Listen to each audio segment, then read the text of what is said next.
out there. There may be a formula in here, and I think that these wide receivers who are all angling for new deals and all scheduled to be talking to their teams this offseason, from Julio Jones to Amari Cooper to Tyreek Hill to A.J. Green, and we can go on and on with the elite great receivers in this game. You have to wonder if they're going to try to take a page from the Antonio Brown playbook. Plus, they're going to want the numbers that he got from the Oakland Raiders, even though they have time left on their deal. They're saying if Antonio Brown got it, why don't we deserve it? Yeah, you just saw some of those star receivers, and again, it could be a time where the entire receiver market sort of reshifts itself. Shefty, stay with me a minute. I'm going to come back to you in a minute. I also will mention that not a lot of receivers might be able to move the needle in Vegas, but AB does. According to the Westgate Superbook, Oakland's championship odds improved from 100 to 1 to 80 to 1 after the trade was reported. Former Steeler Ryan Clark, now, of course, ours here at ESPN, had this perspective on the trade. He won. Period, point blank. He's the winner.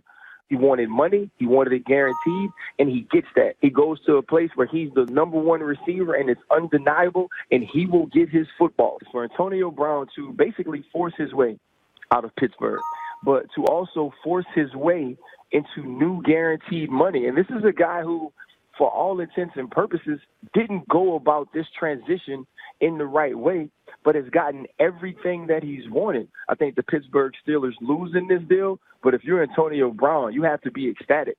I think this is something that could be a slippery slope because I don't think every team will bow and allow a player to hold them hostage the way that Antonio Brown did the Pittsburgh Steelers.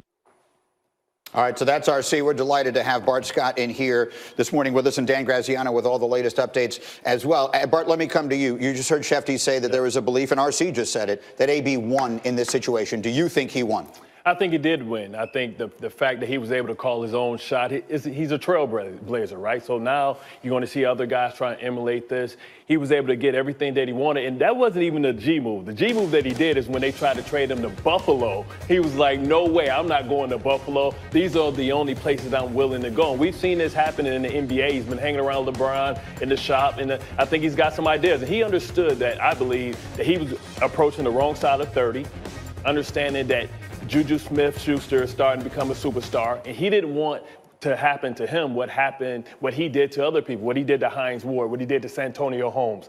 You know, the Steelers have this thing where they'll give you a great contract with a great number at the end, but not a lot of guarantees. So he understood that he needed to get some guarantees, some insurances. This guy's performed at a high level. He's arguably, to me, he is the best receiver in the game, and he deserved this money. And, you know, he got his opportunity, and now he's a Raider. What do you think of the way this whole thing shaked out, Dan? Well, I think to the point of will other players follow suit, I think the key thing to understand is you've got to be a really great player to pull something like this off. Now, Adam was mentioning there are some that play the same position that are coming up going to be able to do that. Look down the road with someone like an Ezekiel Elliott or an Alvin Kamara toward the end of their contract, pull something similar if they aren't happy with what they have going on. But yeah, from Antonio Brown's standpoint, it's a clear win. He gets to go to a team where, you know, he doesn't hate the quarterback. He gets all the money that he wanted to get. You're absolutely right about Pittsburgh contract structure. They only guarantee signing bonus. Raiders are exactly opposite. They don't do any signing bonus. They guarantee it year to year. So perfect spot for him in terms of that. He gets to cash in. He's 30, 31 years old. I don't see him slowing down, but I think for the next, 2, 3, 4 years, the Raiders are going to pay him at the top of the market, and he'll probably continue to perform there. I have 2 more quick questions for you on that. First off, how much of this do you think was about the quarterback? He just said he hated the quarterback. How much of this was about Ben? I think it was all about Ben. I think it was about the general manager as well. The fact that the general manager came out and said that he was the only adult in the building, us understanding his past. You can't speak like that about a Hall of Fame player. He's performed at a high level. So it's interesting because now it was 3 Bs to 2 Bs to 1 B, and we're going to see which one was the most important. I guarantee you that Antonio Brown is excited to say that, hey, it wasn't about Ben Roethlisberger being my quarterback. I'm a great player no matter who's throwing the ball to me. And then how about John Gruden, that mix there? We know John well, obviously, from his years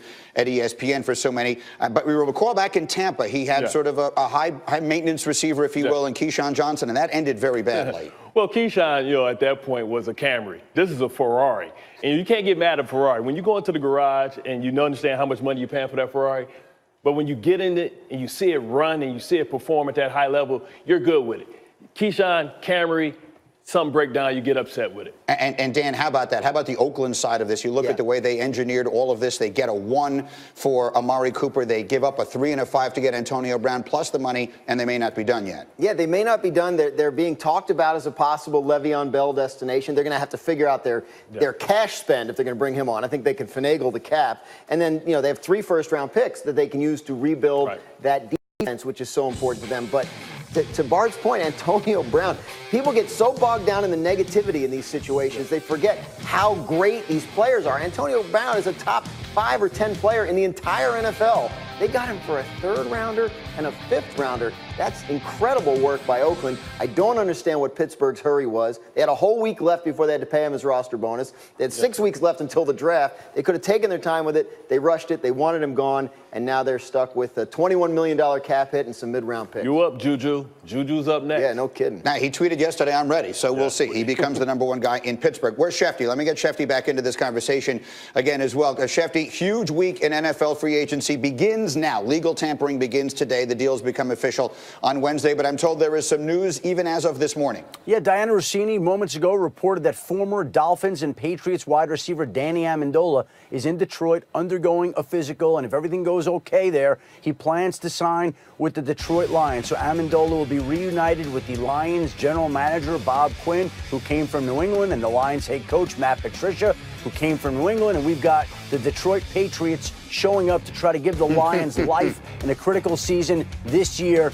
Danny Amendola looks like he is headed to the Detroit Lions. We saw a deal late last night. Dante Fowler, who was traded to the Rams late in the season from the Jacksonville Jaguars, reached agreement on a 1-year deal. I'm told that number realistically is going to be about $11 million per year for Dante Fowler. The Rams retain a player that basically they want to keep and make sure that he didn't get to free agency, being that they're probably going to lose Ndamukong Suh as well. Teddy Bridgewater is scheduled to become a free agent, and there's a lot of chatter that he's going to wind up back in New Orleans, backing up Drew Brees once again. Now, again, the Jaguars have not closed that deal on Nick Foles, and if anything goes wrong there, Bridgewater could come into play. The feeling is Foles goes to Jacksonville, and Bridgewater likely winds up staying in New Orleans. And then, of course, the #1 free agent out there right now is Le'Veon Bell. Out of football last year, waiting to see the interest this year. Greeny, I know a lot of people have said that the Jets are the favorite to land Le'Veon Bell. Not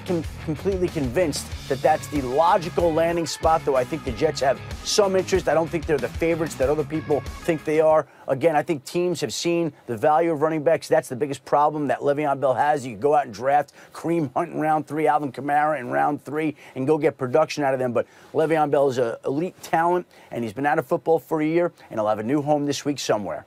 All right, Shefty, outstandingly done. Thank you so much. We'll get back to you as the morning continues. Of course, any news that comes along, he'll have it, and Dan Graziano has it with us here on our set. You mentioned Le'Veon Bell, the possibility of him going to Oakland. Would that make sense to you? I think it does because, the way that John Gruden has positioned this team, that if Derek Carr doesn't prove his guaranteed money is up after this year, if he proves that he's not an elite quarterback, they have 2 #1s next year for Fromm and Tua to be able to move up and be able to take that to Las Vegas. But I also think that a great destination for Le'Veon Bell is the Colts. The Colts are right on the cusp, and also the Houston Texans, because they need power and they have the money and the salary cap space to be able to make these type of moves.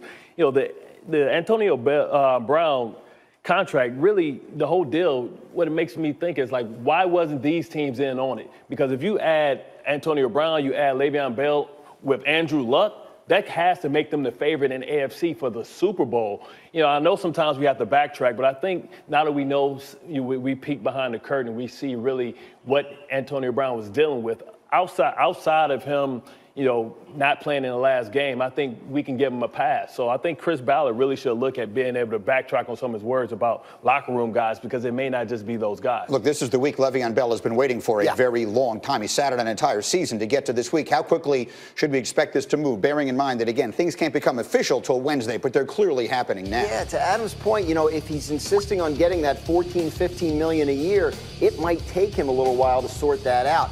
And talking to people around the league about potential structure for Le'Veon Bell, look, if he wants a 5-year, $72 million deal, that could be tricky. If he wants to take a shorter-term deal, right, let's say 2 years, $36 million with $16 guaranteed, and he gets to be a free agent again next year when he's 28, that might be a smarter move for him, even though you're quickly, why are you shaking your head? as a former free agent. Because he's a better player than Gurley. Gurley got $45 million guaranteed. He's not only the best running back on the market, he's the best receiver on the market as well. But if it's not there, what do? You take your $16 million this year. You say I'm the highest paid running back, and then you're free again at age 28. It's not a bad fallback. He gave up a whole year of money that he'll never get back. He's got to get whatever he can get right now, I think. All right, we'll take a break here, but we're just getting started. So much more to come here, including more on Antonio Brown. We have a Hall of Fame receiver live, Randy Moss, with us. Does he think AB has encouraged future wideouts to do the same thing? And things have gone from bad to worse for the Lakers. Should they shut LeBron down for good? And how do you tell the king to take a seat? Our coach explains. It's Get Up on ESPN.